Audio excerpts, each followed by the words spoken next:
ರಾಘವ ರಾಘವ ರಾಕ್ಷಸ ಶತ್ರು ಮಾರುತಿ ವಲ್ಲಭ ಜಾನಕಿ ಕಾಂತ.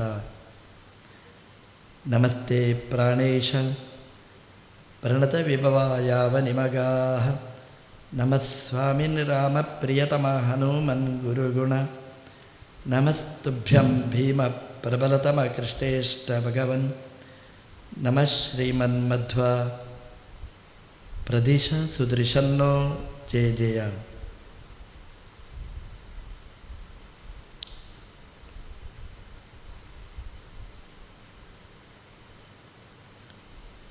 ಸಮಧಿಗತ ಸಮಸ್ತ ನ್ಯಾಯಶಾಸ್ತ್ರ ಸುವಾಗ್ಮಿ ಕ್ಷಿತಿಸುರ ಗುರು ವಿದ್ಯಾ ಮೂರ್ತಿ ತೀರ್ಥಾರ್ಯ ಶಿಷ್ಯಾಃ ರಘುಪತಿ ಪದಭಕ್ತಾಃ ರಾಜರಾಜೇಶ್ವರಾಖ್ಯಾಃ ಸುಲಲಿತ ಪದಬಂಧಾಃ ಸ್ತೂಯತೆ ಮಸ್ಕರೀಶಃ.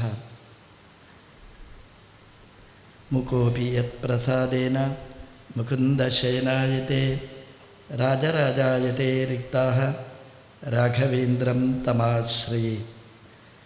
ಬ್ರಹ್ಮಚರ್ಯ ಹರಿಪ್ರೀತಿ ಸುವಿದ್ಯಾವಾದಶಾಲಿನಃ ಇಷ್ಟದಾನ್ ಕಷ್ಟಹರ್ತॄನ್ನಃ ವಿದ್ಯಾಮಾನ್ಯಾನ್ ಮುನೀನ್ ನುಮಃ.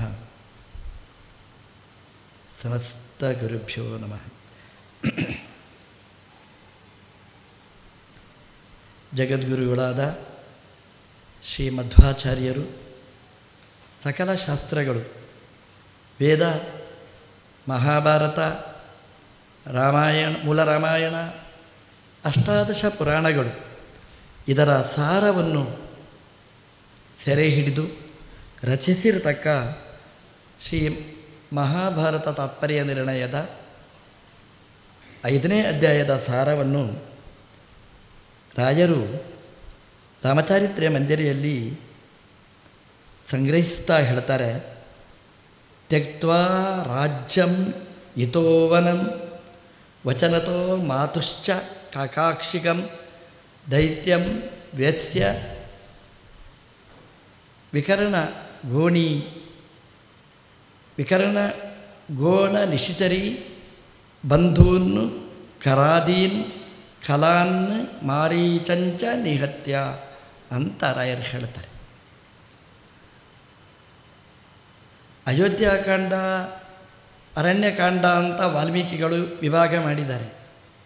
ಶ್ರೀಮದ್ ಆಚಾರ್ಯರು ಒಂದೇ ಅಧ್ಯಾಯದಲ್ಲಿ ಎರಡನ್ನೂ ಸಂಗ್ರಹಿಸಿದ್ದಾರೆ. ಅಯೋಧ್ಯಾಕಾಂಡನೂ 5ನೇ ಅಧ್ಯಾಯದಲ್ಲಿ, ಹಾಗೆಯೇ ಅರಣ್ಯಕಾಂಡವನ್ನು ಕೂಡ ಅಲ್ಲೇ ಸಂಗ್ರಹಿಸಿದ್ದಾರೆ. ಅದನ್ನು ಸಂಗ್ರಹಿಸುವ ರಾಯರು ಕೂಡ ಹಾಗೇ ಹೇಳ್ತಾರೆ. ತ್ಯಕ್ತ್ವಾ ರಾಜ್ಯಂ, ಅಯೋಧ್ಯೆಯನ್ನು ತೊರೆದು, ಮಾತುಶ್ಚ ವಚನತಃ, ತಾಯಿ ಅಂತಂದರೆ ತಾಯಿಯ ಹಾಗೆ ತಾನು ಪ್ರೀತಿಸಿದ ಕೈಕೇಯಿಯ ವಚನತಃ ಮಾತಿನಿಂದ, ವನಂ ಇತಃ ಕಾಡಿಗೆ ಬಂದು,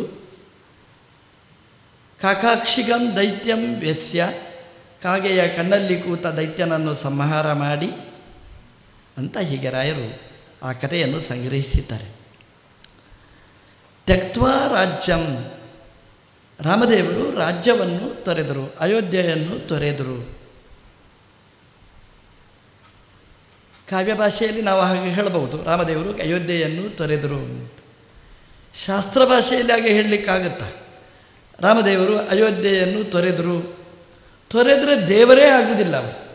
ಈಗ ತಾನೇ ನಮ್ಮ ವಿದ್ವಾಂಸರಾದ ವೇದವ್ಯಾಸಾಚಾರ್ಯರು ಜಗನ್ನಾಥದಾಸರ ವ್ಯಾಪ್ತಿ ಸಂಧಿಯನ್ನು ವಿವರಿಸ್ತಾ ಹೇಳಿದರು, ದೇವರು ಎಲ್ಲ ಕಡೆ ಇದ್ದಾನೆ ಅಂತ. ತ್ಯಕ್ತ್ವಾ ರಾಜ್ಯಂ, ರಾಜ್ಯವನ್ನು ತೊರೆದು ಬಂದ ಅಂತಂದರೆ ದೇವರಲ್ಲ ಅವರು. ಒಬ್ಬ ಕವಿಯ ಭಾಷೆಯಲ್ಲಿ ಒಬ್ಬ ನಾಯಕನಾಗಿ ಅಯೋಧ್ಯೆಯನ್ನು ತೊರೆದು ಬರಬಹುದು. ತ್ಯಕ್ತ್ವಾ ರಾಜ್ಯಂ, ಇದಕ್ಕೊಂದು ಸಂವಾದಿಯಾದ ವಾಕ್ಯ ಹೇಳಬೇಕು. ನಮ್ಮ ಪ್ರಸಿದ್ಧವಾದ ಒಂದು ವಾಕ್ಯ, ತ್ಯಕ್ತ್ವಾ ವೈಕುಂಠಮುತ್ತಮಂ ಸ್ವಾಮಿ ಪುಷ್ಕರಣಿ ತೀರೆ ರಮಯ ಸಹ ಮೋದತೆ ಅಂತ ನಾವು ಹೇಳ್ತೇವೆ. ವೈಕುಂಠಂ ತ್ಯಕ್ತ್ವ, ವೈಕುಂಠವನ್ನು ತ್ಯಾಗ ಮಾಡಿ ರಾಮದೇವರು ಅಲ್ಲ ಶ್ರೀನಿವಾಸ ದೇವರು ರಮಯ ಸಹ ಮೋದತೆ ಸ್ವಾಮಿ ಪುಷ್ಕರಣಿ ತೀರೆ ರಮಯ ಸಹ ಮೋದತೆ. ಪುಷ್ಕರಣಿ ತೀರದಲ್ಲಿ ರಮೆಯ ಜೊತೆಗೆ ಆನಂದವಾಗಿ ಇದ್ದಾರೆ ಅಂತ. ವೈಕುಂಠವನ್ನು ತೊರೆದು ಬಂದರು ಅಂತಂದರೆ ವೈಕುಂಠದಲ್ಲಿ ದೇವರು ಇಲ್ವಾ? ಹಾಗಾದರೆ ಅಲ್ಲಿರುವ ಮುಕ್ತರ ಕಥೆ ಏನು? ಮತ್ತೆ ಬಿಟ್ಟು ಬಂದರೆ ದೇವರ ಆಗ್ತಾನ? ಅಲ್ಲಿ ಹೇಗೆ ಅರ್ಥ ಹೇಳಬೇಕು ಅದೇ ಅರ್ಥ ಇಲ್ಲಿಯೂ ನಾವು ಚಿಂತನೆ ಮಾಡಬೇಕು.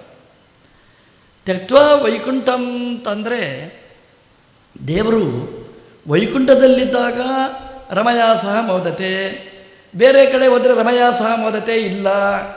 ಲೌಕಿಕ ಗೃಹಸ್ಥರಲ್ಲಿ ಹಾಗಿರ್ತದೆ. ಮನೆಯಲ್ಲಿದ್ದರೆ ಆರಾಮ.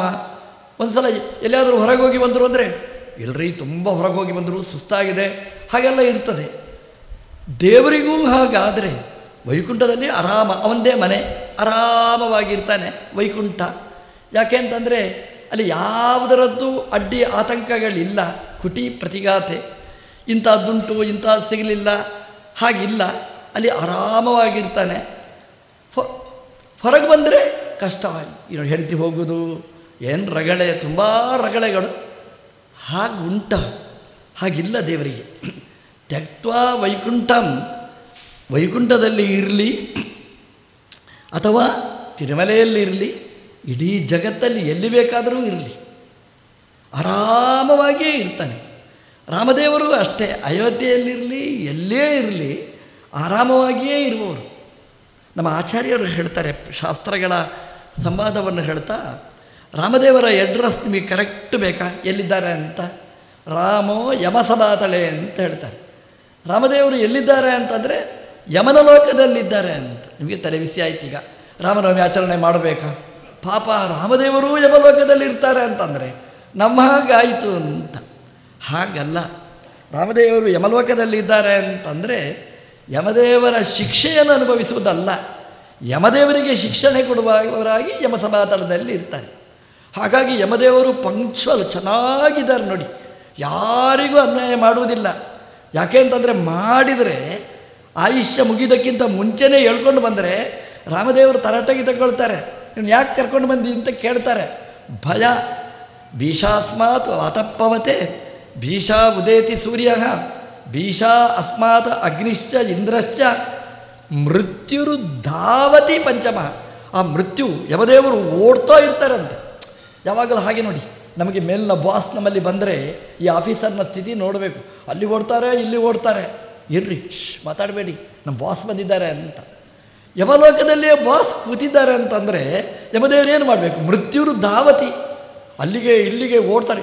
ಒಂದು ಸಲ ಇಲ್ಲಿ ಡೇಟ್ ಬಾರ ಆಯಿತು ಅಂತ ಬರಬೇಕು, ಮತ್ತೆ ನೋಡಬೇಕು, ಫೋನ್ ಮಾಡಿ ಕೇಳಬೇಕು, ಡೇಟ್ ಬಾರ ಅಲ್ಲ ಬಿಡಬೇಕು. ಎಷ್ಟು ಟೆನ್ಷನ್ ಅವರಿಗೆ. ಮೃತ್ಯುರು ಧಾವತಿ ಅಂತ. ಹಾಗಾಗಿ ಯಮದೇವರು ಚೆನ್ನಾಗಿರ್ತಾರೆ. ಯಾಕೆ ಅಂತಂದರೆ ರಾಮದೇವರು ಯಮಸಭಾತಳದಲ್ಲಿ ಎಲ್ಲ ವ್ಯವಸ್ಥೆಯನ್ನು ಮಾಡಿಕೊಂಡು ಅಲ್ಲಿರ್ತಾರೆ ಅಂತ. ಹಾಗಾಗಿ ರಾಮನವಮಿ ನಾವು ಚೆನ್ನಾಗಿ ಆಚರಣೆ ಮಾಡಿದರೆ, ರಾಮದೇವರ ಕಥೆಯನ್ನು ನಾವು ಚೆನ್ನಾಗಿ ಕೇಳಿದರೆ, ಬರೀ 9 ದಿನ ಅಷ್ಟೇ ಅಲ್ಲ, ಜೀವನದುದ್ದಕ್ಕೆ ರಾಮದೇವರ ರಾಮನವಮಿಯ ಆಚರಣೆ ನಾವು ಮಾಡಿದರೆ ನಮಗೆ ಯಮಸಭಾತಳಕ್ಕೆ ಹೋಗುವ ಯೋಗನೇ ನಮಗೆ ಬರುವುದಿಲ್ಲ ಅಂತ. ರಾಮದೇವರು ಅಲ್ಲಿಂದಲೇ ಯಮದೇವರಿಗೆ ಆರ್ಡರ್ ಮಾಡ್ತಾರಂತೆ, ರಾಮದೇವರ ಜಪ ಮಾಡಿದ್ದಾನೆ, ಇವನನ್ನು ಆಚೆ ಕಳಿಸಿಕೊಡಿ ಅಂತ ಹೇಳ್ತಾರಂತೆ. ರಾಮದೇವರು ಎಲ್ಲ ಕಡೆ ಇರ್ತಾರೆ. ಶ್ರೀನಿವಾಸ ದೇವರು ಅಷ್ಟೇ, ಎಲ್ಲ ಕಡೆ ಇರ್ತಾರೆ. ವೈಕುಂಠವನ್ನು ಬಿಟ್ಟು ಬಂದು ಅಲ್ಲ. ತ್ಯಕ್ತ್ವ ಅಂತಂದರೆ ಅದು ವೈಕುಂಠದಲ್ಲಿ ಮಾತ್ರ ಇರ್ತಾರೆ ಹಾಗಿಲ್ಲ. ತ್ಯಕ್ತ್ವ ಅಂದರೆ ಹಾಗೆ, ವೈಕುಂಠದಲ್ಲಿ ಮಾತ್ರ ಇದ್ದಾರೆ ಅಂತ ನೀವು ತಿಳ್ಕೊಂಡಿದ್ದೀರಲ್ವ,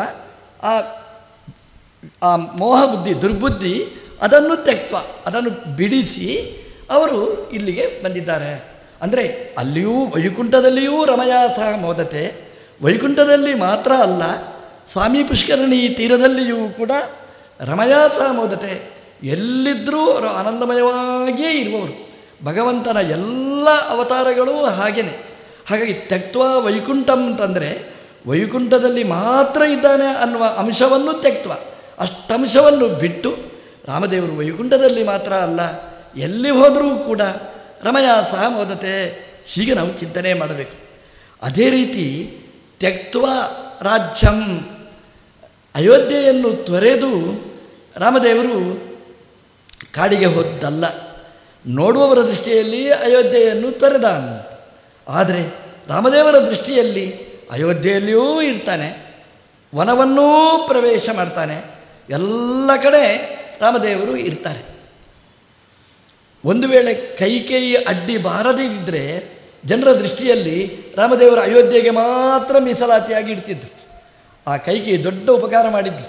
ಎಷ್ಟು ಉಪಕಾರ ಮಾಡಿದ್ಲು ಅಂತಂದರೆ ಜನರಿಗೆ ಇದು ಒಳ್ಳೆಯ ಜ್ಞಾನ ಬಂತು. ರಾಮದೇವರು ಅಯೋಧ್ಯೆಯಲ್ಲಿ ಮಾತ್ರ ಅಲ್ಲ, ಅಯೋಧ್ಯೆಗೆ ಮಾತ್ರ ರಾಜ ಅಲ್ಲ, ಇಡೀ ದೇಶಕ್ಕೆ ರಾಮದೇವರು ರಾಜರು ಅಂತ ರಾಮದೇವರನ್ನು ಪರಿಚಯ ಮಾಡಿಕೊಟ್ರು. ರಾಮದೇವರು ಕಾಡಲ್ಲಿ ಕೂತು ಮಾಡಿದ ಕೆಲಸ ಅಯೋಧ್ಯೆಯಲ್ಲಿ ಕೂತು ಮಾಡಬೇಕಾದ ಕೆಲಸವನ್ನೇ ಮಾಡಿತ್ತವರು. ದುಷ್ಟ ನಿಗ್ರಹ, ಶಿಷ್ಟ ಪರಿಪಾಲನೆ. ಆದ್ದರಿಂದ ರಾಜ್ಯಂ ತ್ಯಕ್ವ, ರಾಜ್ಯ ಅಂತಂದರೆ ರಾಜ್ಯ ಸಂಬಂಧಿ ರಾಜ್ಯಂ, ರಾಜನಿಗೆ ಸಂಬಂಧಪಟ್ಟದ್ದು. ರಾಜನಿಗೆ ಪಟ್ಟ ಕೆಲಸವನ್ನು ತ್ಯಕ್ವ. ರಾಜರು ಎಷ್ಟು ಮಾಡ್ತಾರೆ? ಅವನಿಗೆ ಶಿಕ್ಷೆ ಕೊಡೋದು, ಇವನಿಗೆ ತಲೆಗೆ ಬಡಿಯುವುದು, ಮತ್ತೆ ಅದೇ ಅನ್ಯಾಯ ನಡೆಯುತ್ತಲೇ ಇರ್ತದೆ. ರಾಜರ ಕೆಲಸ ಇಷ್ಟೇ. ಆ ರಾಜ್ಯಂ ತ್ಯಕ್ವ ಅಂತಂದರೆ ರಾಜರು ಮಾಡುವ ಕೆಲಸ ಅದನ್ನು ತೊರೆದ. ರಾಜರು ಏನು ಮಾಡ್ತಾರೆ? ಅರ್ಧಂಬರ್ಧ ಕೆಲಸನೇ ಮಾಡೋದು, ಅವರ ಅಜ್ಞಾನದಿಂದ ಮಾಡುವ ಕೆಲಸ. ಯೋಗ್ಯರಿಗೆ ಶಿಕ್ಷೆ ಕೊಡ್ತಾರೆ, ಅಯೋಗ್ಯರಿಗೆ ವೈಭವದಲ್ಲಿ ಮೆರೆಯುವ ಹಾಗೆ ಮಾಡ್ತಾರೆ. ರಾಜ್ಯಂ ತ್ಯಕ್ವ ಅಂತಂದರೆ ಇದನ್ನು ಬಿಟ್ಟ ರಾಮದೇವರು. ಅಂದರೆ ಯೋಗ್ಯರಿಗೆ ಮಾತ್ರ ಒಳ್ಳೆಯದು, ಅಯೋಗ್ಯರಿಗೆ ಕೆಟ್ಟದ್ದು. ಇದು ರಾಜರಿಂದ ಆಗುವಂತಹ ಕೆಲಸ ಅಲ್ಲ. ತ್ಯಕ್ವ ರಾಜ್ಯಂ, ಆ ರಾಜರು ಮಾಡುವ ಕರ್ಮ, ರಾಜ್ಯ ಕರ್ಮ ರಾಜ್ಯಂ, ರಾಜರು ಮಾಡುವ ಕರ್ಮ ಅದನ್ನು ಬಿಟ್ಟ. ರಾಜರು ಹೊರಗಿಂದ ನಿಯಂತ್ರಣೆ ಮಾಡಬಹುದಷ್ಟೇ, ಒಳಗಿಂದ ನಿಯಂತ್ರಣೆ ಮಾಡುವ ಶಕ್ತಿ ಅವರಿಗಿಲ್ಲ. ರಾಮದೇವರು ಒಳಗಿಂದ ಹೊರಗಿಂದ ರಾಜರಿಗೆ ಸಂಬಂಧಪಟ್ಟ ಕರ್ಮವನ್ನು ಬಿಟ್ಟು ದೇವರ ಕರ್ಮವನ್ನು ಮಾಡಿದರು. ಅಂದರೆ ಎಲ್ಲ ಕಡೆ ರಾಮದೇವರು ಇದ್ದಾರೆ ಅಂತ. ತ್ಯಕ್ತ್ವ ರಾಜ್ಯಂ ಇತೋ ವನಂ ವಚನತೋ ಮಾತುಶ್ಚ, ತಾಯಿಯ ಮಾತಿಗೆ ಗಂಟು ಬಿದ್ದು ರಾಮದೇವರು ಕಾಡಿಗೆ ಹೋದರು ಅಂತ. ಕೈಕೇಯಿ ಮಾತನ್ನು ಕೇಳಿ ರಾಮದೇವರು ಕಾಡಿಗೆ ಹೋದರು. ನಮ್ಮ ಆಚಾರ್ಯರು ಹೇಳ್ತಾರೆ, ಇದು ಸರಿಯಾ? ಕೈಕೇಯಿಯ ಮಾತಿಗೆ ರಾಮದೇವರು ಹೋದ. ಎಷ್ಟು ಚೆನ್ನಾಗಿ ಇಡೀ ರಾಮಾಯಣದ ಹಾರ್ಟ್ ನಮ್ಮ ಮುಂದೆ ತೆರೆಸಿಟ್ಟಿದ್ದಾರೆ ಅಂತಂದರೆ, ತದ್ವಾಕ್ಯಾತ್ ತದ್ಗೌರವಾತ್ ತ್ರಿದಶ ಮುನಿಕೃತೆ ಅರಣ್ಯಂ ಆವಿವೇಶ. ರಾಮದೇವರು ಕಾಡಿಗೆ ಯಾಕೆ ಹೋದರು ಅಂತಂದರೆ ತದ್ಗೌರವಾತ್. ಕೈಕೇಯಿ ಹೇಳಿದ್ಲು, ದಶರಥ ಹೇಳಿದ ಅಂತ ಕೈಕೇಯಿ ಹೇಳಿದ್ಲು. ಅದೇನು ಹೌದಾ ಅಂತ ಅದನ್ನು ಇನ್ವೆಸ್ಟಿಗೇಷನ್ ಎಲ್ಲ ಮಾಡಲಿಕ್ಕೆ ಹೋಗಲಿಲ್ಲ. ಅವರಿಗೆ ಬೇಕಾದಷ್ಟೇ ಅವ್ರಿಗೆ ಹೇಳಿದ್ರಲ್ಲ ಕಾಡಿಗೆ ಹೋಗು, ಆಯಿತು ಅಂತ. ತದ್ ಗೌರವಾತ್ ತ್ರಿದಶ ಮುನಿಕೃತೆ. ಇನ್ನೊಂದೇನು ಮುಖ್ಯ ಅಂತಂದರೆ, ತ್ರಿದಶ ಅಂದರೆ ದೇವತೆಗಳು, ಮುನಿ ಅಂತಂದರೆ ಕಾಡಲ್ಲಿ ವಾಸ ಮಾಡತಕ್ಕಂತಹ ಋಷಿ ಮುನಿಗಳು, ಜ್ಞಾನಿಗಳು. ಅವರಿಗೋಸ್ಕರ ರಾಮದೇವರು ಕಾಡಿಗೆ ಹೋದರು ಅಂತ ನಮ್ಮ ಆಚಾರ್ಯರು ಹೇಳ್ತಾರೆ. ರಾಮದೇವರು ಅಲ್ಲಿಂದ ಕೆಳಗಿಳಿದು ಬಂದದ್ದು ಯಾಕೆ ಅಂತಂದರೆ ಇದೇ ಉದ್ದೇಶದಿಂದ, ಬರೀ ಅಯೋಧ್ಯೆಯ ಬಂಗಾರದ ಸಿಂಹಾಸನದಲ್ಲಿ ಕೂಡಬೇಕು ಅಂತ ಬಂದದ್ದಲ್ಲ. ಎಲ್ಲೆಲ್ಲಿ ಸಮಸ್ಯೆ ಇದೆ ಆ ಸಮಸ್ಯೆ ಎಲ್ಲ ಪರಿಹಾರ ಆಗಬೇಕು. ಹಾಗೆ ಉತ್ತರದಿಂದ ದಕ್ಷಿಣದ ತನಕ ಸಂಚಾರ ಮಾಡಿ ಎಲ್ಲೆಲ್ಲಿ ಸಮಸ್ಯೆಗಳಿವೆ ಆ ಸಮಸ್ಯೆಯನ್ನು ಪರಿಹಾರ ಮಾಡಬೇಕು ಅಂತ ರಾಮದೇವರ ಅವತಾರ ಮಾಡಿತ್ತು. ದೇವತೆಗಳು ಮಾಡಿದ ಪ್ರಾರ್ಥನೆಯೇ ಹಾಗೆ. ರಾವಣ, ಕುಂಭಕರ್ಣ ಅಲ್ಲಿಂದ ಶುರು ಮಾಡಿದ್ದಾರೆ ದೇವತೆಗಳ ಪ್ರಾರ್ಥನೆ. ಹಾಗಾಗಿ ದೇವತೆಗಳ ಪ್ರಾರ್ಥನೆ, ಋಷಿಮುನಿಗಳ ಪ್ರಾರ್ಥನೆ, ಮತ್ತೆ ದಶರಥ, ಮತ್ತೆ ಕೈಕೇಯಿ ಅಂತ ನಮ್ಮ ಆಚಾರ್ಯರು ಮಹಾಭಾರತ ತಾತ್ಪರ್ಯದಲ್ಲಿ ಹೀಗೆ ಹೇಳಿದ್ದಾರೆ. ಕಾಡಿಗೆ ಯಾಕೆ ಬಂದ ದೇವರು ಅಂತಂದರೆ ದೇವತೆಗಳ ಪ್ರೀತಿಗೋಸ್ಕರವಾಗಿ, ಋಷಿಮುನಿಗಳನ್ನು ಸಂತೋಷಪಡಿಸುವುದಕ್ಕೋಸ್ಕರ, ಮತ್ತೆ ಕೈಕೇಯಿಗೆ, ಮತ್ತೆ ದಶರಥನಿಗೆ ಅಂತ ಹೇಳಿದ್ದಾರೆ. ರಾಯರು ಮಾತು ವಚನತಃ ಅಂತ ಹೇಳಿದರು. ಬರೀ ತಾಯಿಗೆ ಪ್ಲೀಸ್ ಮಾಡಬೇಕು ಅಂತ ಬಂದ್ರ ರಾಯರು ಜಾರಲಿಲ್ಲ. ರಾಯರು ಒಂದು ಚಕಾರ ಹಾಕಿದ್ದಾರೆ, ಮಾತುಶ್ಚ ವಚನಾತ್ ಅಂತ. ಆ ಚಕಾರ ಏನು ಅಂದರೆ ಉಕ್ತ ಸಮುಚ್ಚಾಯಕ ಅಲ್ಲ. ಯಾವುದರಿಂದ ಸಮುಚ್ಚಯ ಮಾಡೋದಲ್ಲಿ ಏನಿಲ್ಲ, ಅಲ್ಲಿ ಅನುಕ್ತ ಸಮುಚ್ಚಾಯಕ. ಅನುಕ್ತ ಅಂತಂದರೆ ಎಲ್ಲಿಯೂ ಹೇಳಿದ್ದಲ್ಲ, ಅನುಕ್ತ ಅಂತಂದರೆ ಇಲ್ಲಿ ಹೇಳಲಿಲ್ಲ ರಾಯರು. ಆದರೆ ರಾಯರು ಅಂದರೆ ಆಚಾರ್ಯರು ತಾತ್ಪರ್ಯ ನಿರ್ಣಯದಲ್ಲಿ ಹೇಳಿದ್ದಾರೆ. ಆ ತಾತ್ಪರ್ಯದಲ್ಲಿ ಹೇಳಿದ ತ್ರಿದಶ ಮುನಿಕೃತೆ ಅಂತ ಏನಿದೆ, ತ್ರಿದಶರ ಮುನಿಗಳ ಮಾತುಶ್ಚ, ತಾಯಿಯ ವಚನಾತ್ ಅಂತ ಆ ಚಕಾರ ಹಾಕಿದ್ದಾರೆ. ಚಕಾರ ವ್ಯರ್ಥ ಆಗಿಬಿಡುತ್ತೆ. ಮಾತುಶ್ಚ ವಚನಾತ್, ಕೈಕೇಯಿದ್ದೂ ವಚನಾತ್ ಅಂತಂದರೆ ಅನುಕ್ತ ಅಲ್ಲ, ಉಕ್ತ ಉಕ್ತಾನುಕ್ತ ಸಮುಚ್ಚಯ. ಇಲ್ಲಿ ಅನುಕ್ತ, ತಾತ್ಪರ್ಯ ನಿರ್ಣಯದಲ್ಲಿ ಉಕ್ತ, ಅದನ್ನು ಸೇರಿಸಿಕೊಂಡ್ರೆ ಎಲ್ರಿಗೂ ಸಂತೋಷ ಆಗಬೇಕು. ಹಾಗೆ ರಾಮದೇವರು ಕಾಡಿಗೆ ಹೋದರು. ರಾಮದೇವರು ಏನು ಮಾಡಿದರೂ ಒಬ್ಬರಿಗೆ ಖುಷಿಯಾಗಲಿ ಅಂತಲ್ಲ, ಎಲ್ರಿಗೂ ಖುಷಿಯಾಗಲಿ ಅಂತ. ಕೆಳಗಿನವರಿಗೂ ಖುಷಿಯಾಗಬೇಕು, ಮೇಲಿದ್ದವರಿಗೂ ಆನಂದ ಆಗಬೇಕು. ಅಂತಹ ಕೆಲಸ ರಾಮದೇವರದ್ದು. ನಮ್ಮದು ಹಾಗಾಗಬೇಕು. ನಾವು ಮಾಡುವ ಕೆಲಸ ಏನಿದೆ ಅದು ನೋಡುವವರಿಗೆ ಖುಷಿಯಾಗಲಿ ಅಂತ ಅಷ್ಟೇ ಅಲ್ಲ, ಹಾಗಾಗಬಾರದು. ಮತ್ತು ನೋಡುವವರಿಗೆಲ್ಲ ಖುಷಿಯಾಗಬೇಕು. ನೋಡುವವರು ಅಂತಂದರೆ CCTV ಅಲ್ಲ, ದೇವಲೋಕದ ಟಿವಿಯಲ್ಲಿ ನೋಡ್ತಾ ಇರ್ತಾರೆ ದೇವತೆಗಳು, ಅವರು ಖುಷಿ ಪಡಬೇಕು ಅಂತ ನಾವು ಮಾಡಬೇಕು. ಮಾಡಿದರೆ ಅದು ಸತ್ಕರ್ಮ ಆಗ್ತದೆ, ಅದಕ್ಕೆ ಪೂರ್ಣವಾದ ಫಲ ಬರ್ತದೆ. ಮಾತುಶ್ಚ ವಚನತಃ ವನಂ ಇತಃ, ಕಾಡಿಗೆ ರಾಮದೇವರು ಪ್ರವೇಶ ಮಾಡಿದರು ಅಂತ. ಕಾಕಾಕ್ಷಿಗಂ ದೈತ್ಯಂ ವ್ಯಸ್ಯ, ಕಾಗೆಯ ಕಣ್ಣಲ್ಲಿ ಕೂತ ದೈತ್ಯನನ್ನು ಖಂಡನೆ ಮಾಡಿದರು, ನಾಶ ಮಾಡಿದರು. ಇದು ರಾಮಾಯಣದಲ್ಲಿ ಸುಂದರಕಾಂಡದಲ್ಲಿ ಬರುವ ಕತೆ. ಸೀತಾದೇವಿ ಹೇಳುವ ಮಾತು. ಅವಳು ಹೇಳುವಾಗ ಚಿತ್ರಕೂಟದಲ್ಲಿ ನಡೆದ ಕಥೆಯನ್ನು ಸೀತಾದೇವಿ ಹೇಳುವಂಥದ್ದು. ಅದು ಹನುಮಂತ ದೇವರಿಗೆ ಪರಿಚಯ ಆಗಬೇಕಲ್ಲ, ಅದಕ್ಕೋಸ್ಕರವಾಗಿ ಸೀತಾದೇವಿ ಚಿತ್ರಕೂಟದಲ್ಲಿ ನಡೆದ ಕಥೆಯನ್ನು ಹನುಮಂತ ದೇವರಿಗೆ ತಿಳಿಸುತ್ತಾಳೆ. ಅದು ನಡೆದ ಕಥೆಯನ್ನು ಆಚಾರ್ಯರು ಚಿತ್ರಕೂಟದ ವರ್ಣನೆ ಮಾಡುವಾಗಲೇ ಹೇಳ್ತಾರೆ. ಚಿತ್ರಕೂಟದಲ್ಲಿರುವಾಗ ಅಂದರೆ ಅಯೋಧ್ಯೆಯನ್ನು ಬಿಟ್ಟು, ಶೃಂಗಬೇರಪುರಿಯನ್ನು ಬಿಟ್ಟು, ಭರದ್ವಾಜರ ಆಶ್ರಮವನ್ನು ಬಿಟ್ಟು, ನಮ್ಮ ಭಾಷೆಯಲ್ಲಿ ಹಾಗೇ ಹೇಳಬೇಕು, ಶೃಂಗಬೇರಪುರಿಯನ್ನು ಬಿಟ್ಟು ಬಿಟ್ಟು ಬಿಟ್ಟು, ಯಾಕೆಂದರೆ ನಮಗೆ ಅದು ಅರ್ಥ ಆಗಲ್ಲ. ನಮಗೆ ನಿಜವಾಗಿ ಬಿಟ್ಟು ಅಂತ ಹೇಳಲಿಕ್ಕಿಲ್ಲ, ಬಿಟ್ಟು ಎಂಬುದನ್ನೇ ಬಿಟ್ಟು ಹಾಗೆ ಮಾಡಬೇಕು ನಾವು. ಅಂದರೆ ಎಲ್ಲ ಕಡೆ ದೇವರಿದ್ದಾರೆ. ಚಿತ್ರಕೂಟಕ್ಕೂ ಬಂದ ರಾಮದೇವರು ಅಂತ.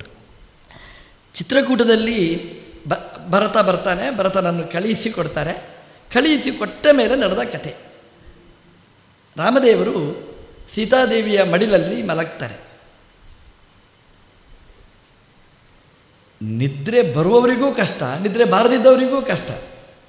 ನಿದ್ರೆ ಬರುವವರಿಗೆ ಕಷ್ಟ ಏನು ಅಂತಂದರೆ ಎಲ್ಲಿಯಾದರೂ ಕೂತ್ಕೊಳ್ಳಿಕ್ಕೆ ಕಷ್ಟ, ನಿದ್ರೆ ಬರ್ತಲೇ ಇರ್ತದೆ.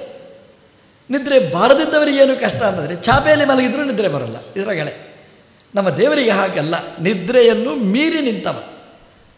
ಬೇಕು ಅಂದರೆ ಬರ್ತದೆ, ಬೇಡ ಅಂದರೆ ಬರುವುದಿಲ್ಲ ಅಷ್ಟೇ. ಅಂದರೆ ಎಚ್ಚರದ ನಿದ್ರೆ. ಸೀತೆಯ ಮಡಿಲಲ್ಲಿ ಮಲಗ್ತಾರೆ ರಾಮದೇವರು.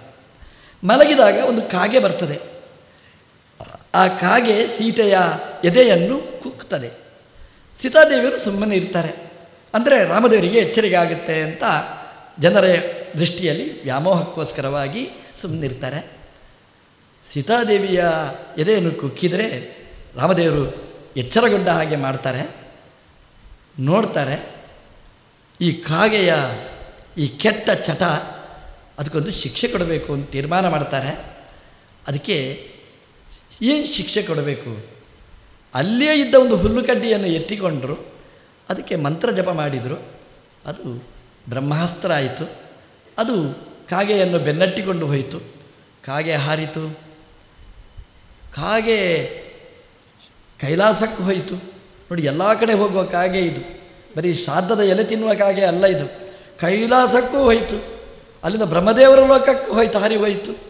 ಅಂದರೆ ಎಷ್ಟು ಇನ್ಫ್ಲೂಯೆನ್ಸ್ಡ್ ಕಾಗೆ ಅಂತ ನೀವು ನೋಡಿ. ಕೈಲಾಸಕ್ಕೂ ಹೋಯಿತು. ಅಷ್ಟು ಇನ್ಫ್ಲೂಯೆನ್ಸ್ ಇಲ್ಲದೆ ಹೆಣ್ಮಕ್ಳನ್ನು ಮುಟ್ಲಿಕ್ಕೆ ಸಾಧ್ಯನೇ ಇಲ್ಲ. ಅಂತ ಅನ್ಯಾಯ ಮಾಡಿದರೂ ಹನಿಮೂನ್ ಆಯಿತು, ಒಂದು ಟ್ಯಾಪ್ ಆಯಿತು ಅಂತಂದರೆ ಅಲ್ಲಿ ಇನ್ಫ್ಲೂಯೆನ್ಸ್ಡ್ ಮಿನಿಸ್ಟರ್ಗಳಿದ್ದಾರೆ ಅಂತ ಅರ್ಥ. ಅಲ್ಲಿ ಕೈಲಾಸಕ್ಕೆ ಹೋಯಿತು.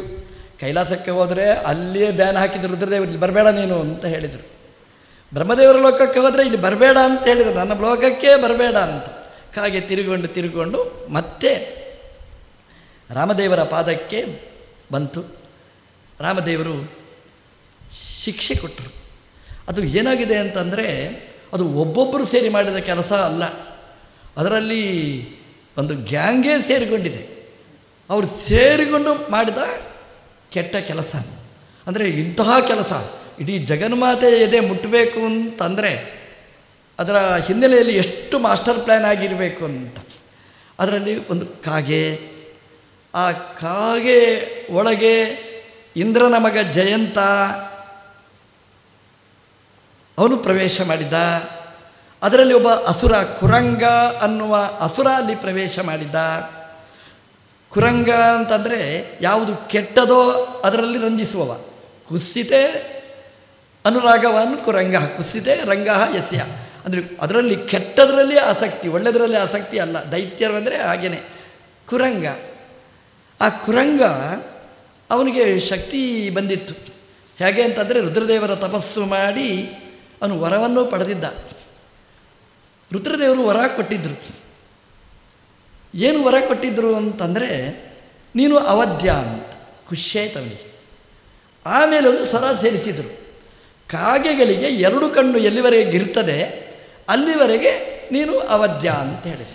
ಅವನಿಗೆ ಖುಷಿ ಆಯಿತು. ಕಾಗೆಗಳಿಗೆ ಕಣ್ಣು 2 ಇರುವಷ್ಟು ಕಾಲ 2 ಕಣ್ಣು ಇದ್ದೇ ಇರ್ತದೆ ಅಂತ ಅವನು ಖುಷಿಪಟ್ಟ. ಅವರ ಕಣ್ಣಲ್ಲಿ ಹೋಗಿ ಕೂತ. ಕಾಗೆಗಳು ಆ ಕುರಂಗನಿಗೆ ಸಪೋರ್ಟ್ ಮಾಡಿದವು. ಯಾಕೆ ಅಂತಂದರೆ ಇಂತಹ ರುದ್ರನ ಬಲ ಪಡೆದವ ಇದ್ದರೆ ನಮಗೂ ಒಂದು ಶಕ್ತಿ ಅಂತ ಅವನಿಗೆ ಕಾಗೆಗಳು ಅಂದರೆ ಎಲ್ಲ ಕಾಗೆಗಳು ಅವನಿಗೆ ಸಪೋರ್ಟ್ ಮಾಡಿದವು. ಕಾಗೆಗಳ 2 ಕಣ್ಣಲ್ಲಿಯೂ ಆರಾಮವಾಗಿ ಕೂತ. ಇಂದ್ರನ ಮಗ ಜಯಂತನೂ ಆ ಕಾಗೆಯಲ್ಲಿ ಬಂದು ಕೂತ. ಆ ಕೂತು ಇಂದ್ರನ ಮಗ ಜಯಂತ ಅವನು ಕಾಗೆಯಾಗಿ ಬಂದು ನೋಡಿ, ದೇವಲೋಕದ ಇಂದ್ರ, ಅವನ ಮಗ ಜಯಂತ, ಎಷ್ಟು ದೊಡ್ಡ ಸ್ಥಾನಮಾನ ಇದೆ ನೋಡಿ. ಹೋಗಿ ಕಾಗೆ ಜನ್ಮ ಬೇಕು ಅವನಿಗೆ.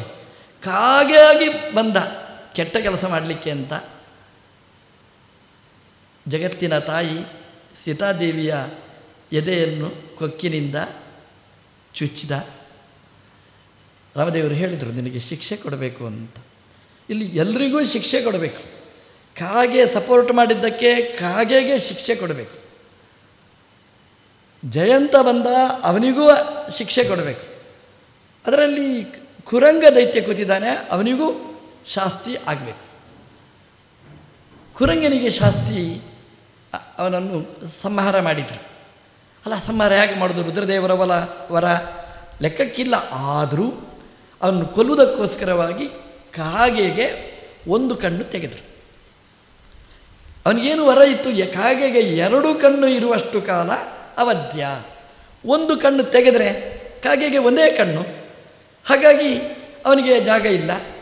ಅವನನ್ನು ಕೊಲ್ಲುವುದು ಸುಲಭ ಆಯಿತು. ಸಂಹಾರ ಮಾಡಿದರು. ಅಲ್ಲ, ಈ ಕಾಗೆ ಬಿಟ್ಟು ಇನ್ನೊಂದು ಕಾಗೆ ಕಣ್ಣಲ್ಲಿ ಹೋಗಿ ಕೂಡ್ಬೋದಲ್ಲ. 2 ಕಣ್ಣು ಉಂಟಲ್ಲ.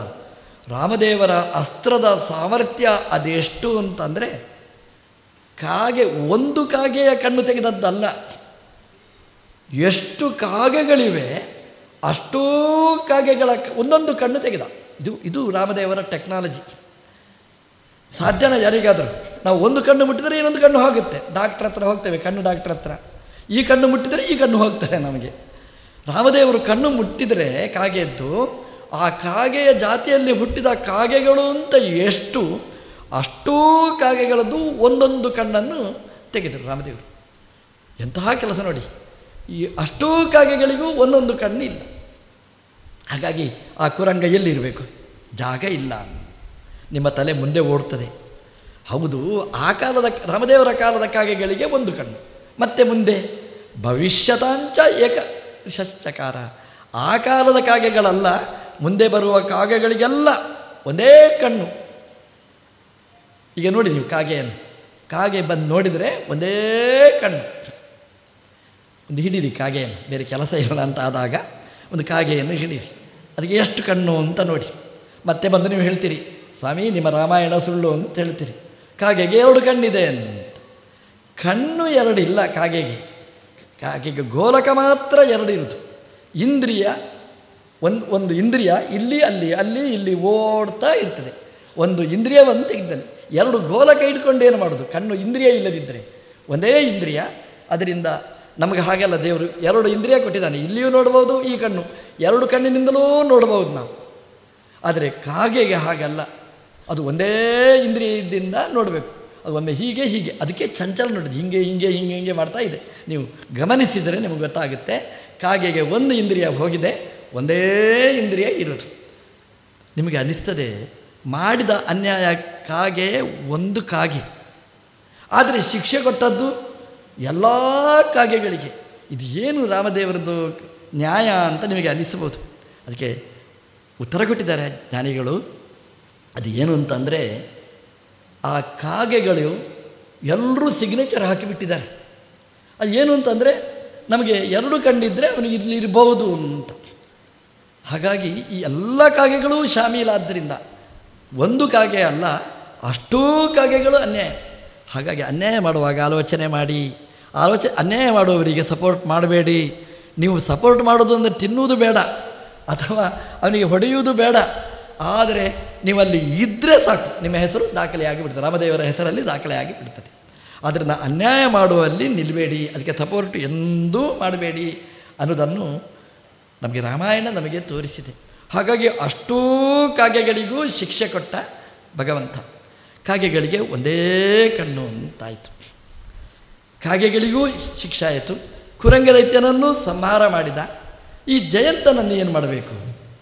ಇಂದ್ರನನ್ನು ಕರ್ಕೊಂಡು ಬಂದು ಇಂದ್ರ ಹೇಳಿದ, ಸ್ವಾಮಿ ತಪ್ಪು ಮಾಡೋದು ನಮ್ಮ ಧರ್ಮ, ನಮ್ಮದು ಸ್ವಭಾವದಲ್ಲಿ ಸೇರಿದ್ದು, ಅದನ್ನು ಮನ್ನಣೆ ಮಾಡುವಂಥದ್ದು ನಿನಗೇ ಸೇರಿದ್ದು, ನೀನು ದೇವರು ಕರುಣಾಶಾಲಿ ಅಂತ ಹೇಳಿದ.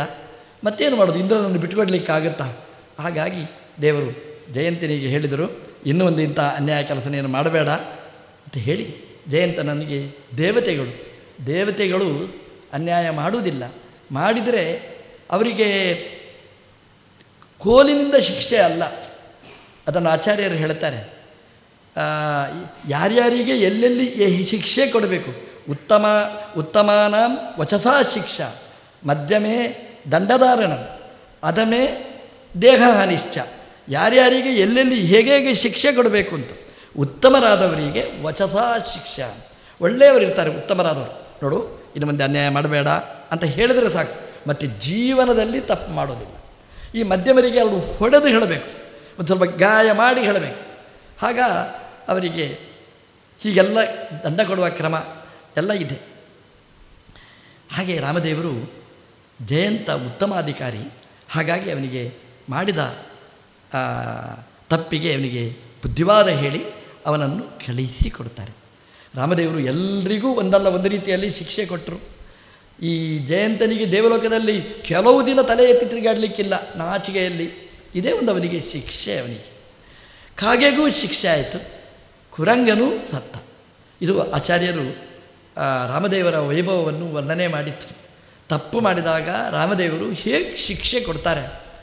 ನಿಜವಾಗಿ ಎಂಥ ಶಿಕ್ಷೆ ಕೊಡಬೇಕಾಗಿತ್ತು, ಎಲ್ರಿಗೂ ಶಿಕ್ಷೆ ಕೊಡಬೇಕಾಗಿತ್ತು ಅಂತ ಉಗ್ರ. ಕಾಗೆಗೆ ಕಣ್ಣೇ ತೆಗಿಲಿಲ್ಲ, ಒಂದು ಕಣ್ಣು ಮಾತ್ರ ತೆಗೆದರು ರಾಮದೇವರು. ಇದು ರಾಮದೇವರ ಕಾರುಣ್ಯ. ಜಯಂತನಿಗೆ ಬುದ್ಧಿವಾದ ಹೇಳಿ ಕಳಿಸಿದರು, ಇದು ರಾಮದೇವರದ್ದು ಕಾರುಣ್ಯ. ದೈತ್ಯ ಎಂದು ತಿದ್ದಿಕೊಳ್ಳುವವ ಅಲ್ಲ.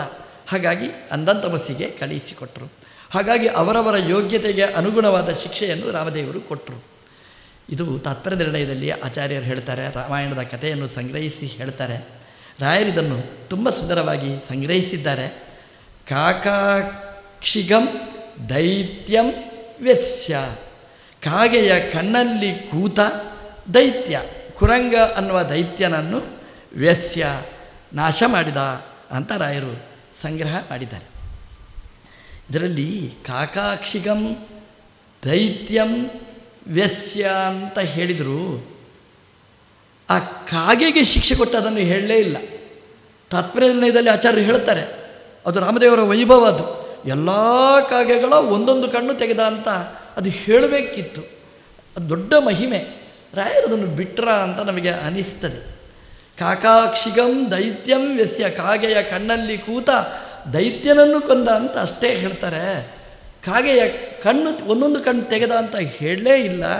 ಆ ಜಯಂತನ ಬಗ್ಗೆನೂ ಏನು ಮಾತಾಡಲಿಲ್ಲ ಅಂತ ನಾವು ತಲೆ ಕೆಡಿಸಿಕೊಳ್ಳಬೇಕಾಗಿಲ್ಲ. ರಾಯರು ಹೇಳಿದ್ದಾರೆ, ತುಂಬ ಸೊಗಸಾಗಿ ಹೇಳಿದ್ದಾರೆ. ಸ್ವಲ್ಪ ನಿಧಾನ ಓದಬೇಕಷ್ಟೇ.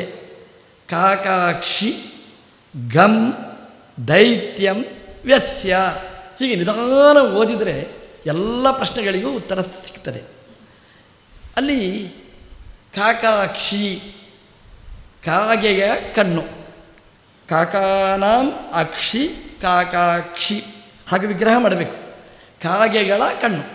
ನೀವು ಕೇಳ್ತೀರಿ, ಕಾಗೆಗಳು ಅಂತ ಹೇಳ್ತೀರಿ, ಅಕ್ಷಿ ಅಂತ ಹೇಳ್ತೀರಿ, ಅಕ್ಷಿಣಿ ಅಂತ ಹೇಳಬೇಕಲ್ವ ಅಂತ. ಅದು ಹೇಳಬಾರ್ದು. ಅದು ಈ ಸಂಸ್ಕೃತ ಸಾಹಿತ್ಯದ್ದೇ ಸೊಬಗ ಹಾಗೆ. ಈಗ ನೋಡಿ, ಒಂದು ಉದಾಹರಣೆ ಹೇಳ್ತೇನೆ ನೋಡಿ. ಪೂಜ್ಯಾನ ಚರಣೌ ಅಭಿವಂದ್ಯ ಅಂತ ಹೇಳಬೇಕು. ಹೇಗೆ ಹೇಳ್ತೀನಿ ನಾವು ಸಂಸ್ಕೃತದಲ್ಲಿ? ಪೂಜ್ಯಾನ ಚರಣಾನಿವಂದ್ಯ ಪ್ರವಂದ್ಯ ಅಂತ ಹೇಳೋದಿಲ್ಲ, ಪೂಜ್ಯಾನಾಂ ಚರಣೌ ಪ್ರವಂದ್ಯ ಅಂತ ಹೇಳುವ ಭಾಷೆ.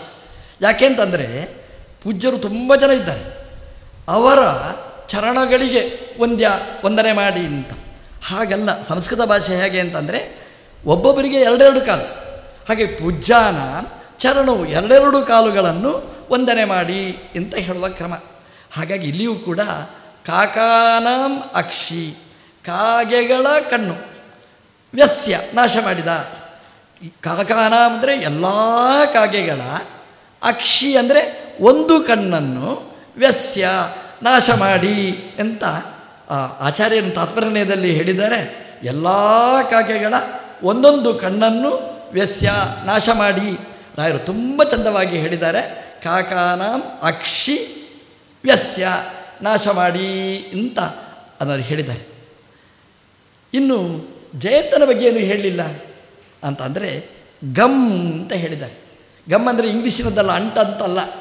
ಗಮ್ ಅಂದರೆ ಕಾಲು ಅಂತ ಅರ್ಥ. ಅಲ್ರಿ, ಗಮ್ತಿದೆ ಕಾಲು ಅಂತ ಅರ್ಥ. ಅದು ಹೇಗೆ ಅಂತಂದರೆ ಜಯಂತನ ನಿಯಮನೆಗೆ ಒಳಪಟ್ಟ ಜಾಗ ಯಾವುದು? ಪಾದಾತ್ಮನೆ ಜಯಂತಾಯ ನಮಃ, ಕಾಲಿಗೆ ಅಭಿಮಾನಿ ಜಯಂತ.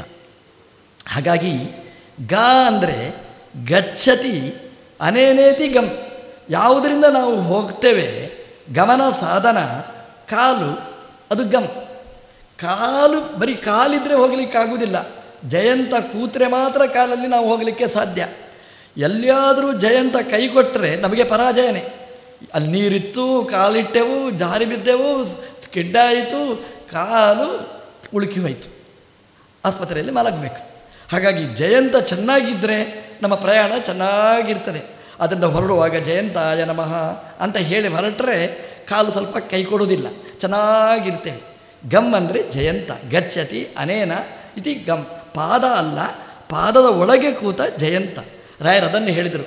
ಗಮ್ ವ್ಯಸ್ಯ, ಆ ಪಾದದ ಅಭಿಮಾನಿಯಾದ ಜಯಂತನನ್ನು ವಿಶಿಷ್ಟ ಜಾಗ ಅಂದರೆ ಅವನ ಅಪ್ಪನ ಮನೆ ಸ್ವರ್ಗಲೋಕ, ಅಲ್ಲಿಗೇ ಅಸ್ಯ, ಅಲ್ಲಿಯೇ ಕರ್ಕೊಂಡು ಹೋಗಿ ಬಿಟ್ಟ. ನೋಡು, ಇನ್ನು ಮುಂದೆ ಕಾಗೆ ಹತ್ರ ಸೇರಿಸಬೇಡ, ಕಾಗೆಯಲ್ಲಿ ಕೂತು ಪ್ರಯಾಣ ಮಾಡುವ ಕೆಟ್ಟ ಕೆಲಸ ಮಾಡಬೇಡ. ಅದರಲ್ಲಿಯೂ ಈ ಕುರಂಗ ಕೆಟ್ಟದ ಜೊತೆಗೆ ರಂಜನೆ ಮಾಡತಕ್ಕಂಥವರ ಜೊತೆಗೆ ನೀನು ಸೇರಬೇಡ ಅಂತ ಬುದ್ಧಿವಾದ ಹೇಳಿ ಗಮ್ ವ್ಯಸ್ಯ ಅವನನ್ನು ಸ್ವರ್ಗಲೋಕಕ್ಕೆ ಕಳಿಸಿಕೊಟ್ಟ. ಇನ್ನೊಂದು ಬೇಕಲ್ಲ, ಕುರಂಗ ದೈತ್ಯ, ಒಟ್ಟಿಗೆ ಸೇರಿಸಿ ಹೇಳಿ. ಕಾಕಾಕ್ಷಿಗಂ ದೈತ್ಯಂ ವ್ಯಸ್ಯ, ಕಾಗೆಯ ಕಣ್ಣಲ್ಲಿ ಕೂತು ಆರಾಮವಾಗಿ ರಂಜನೆ ಮಾಡಿದ ಆ ದೈತ್ಯನನ್ನು ವ್ಯಸ್ಯ ಇಲ್ಲಿಂದ ನರಕಕ್ಕೆ, ತಮೋಲೋಕಕ್ಕೆ, ಅಂಧಂತಮಸ್ಸಿಗೆ ಹಾಕಿ ರಾಮದೇವರು ಮುಂದಿನ ಪ್ರಯಾಣವನ್ನು ಮಾಡಿದರು. ರಾಯರು ಹೇಳುವಾಗ ಈ ಇಡೀ ಕಾಗೆಯ ಪ್ರಕರಣ ವೃತ್ತಾಂತವನ್ನು ಅದನ್ನು ಪ್ರತ್ಯೇಕ ವ್ಯಸ್ತ ಸಮಸ್ತವಾಗಿ ಅಷ್ಟನ್ನು ಕೂಡ ಈ ಶ್ಲೋಕದಲ್ಲಿ ಸಂಗ್ರಹ ಮಾಡಿ ನಮಗೆ ತೋರಿಸಿಕೊಟ್ಟಿದ್ದಾರೆ. ರಾಯರ ಆ ಸಂಗ್ರಹ ಶಕ್ತಿ ಅದು ಅದ್ಭುತವಾದ್ದು. ಆಚಾರ್ಯರ ಸಂಗ್ರಹ ಶಕ್ತಿಯೂ ಅತ್ಯದ್ಭುತವಾದ್ದು. ಅದನ್ನು ಸಂಗ್ರಹ ಮಾಡಿ ರಾಯರು ನಮಗೆ ಪರಮೋಪಕಾರ ಮಾಡಿದ್ದಾರೆ ಅಂತ ಹೇಳ್ತಾ ಕೃಷ್ಣಾರ್ಪಣ ಮಸ್ತು.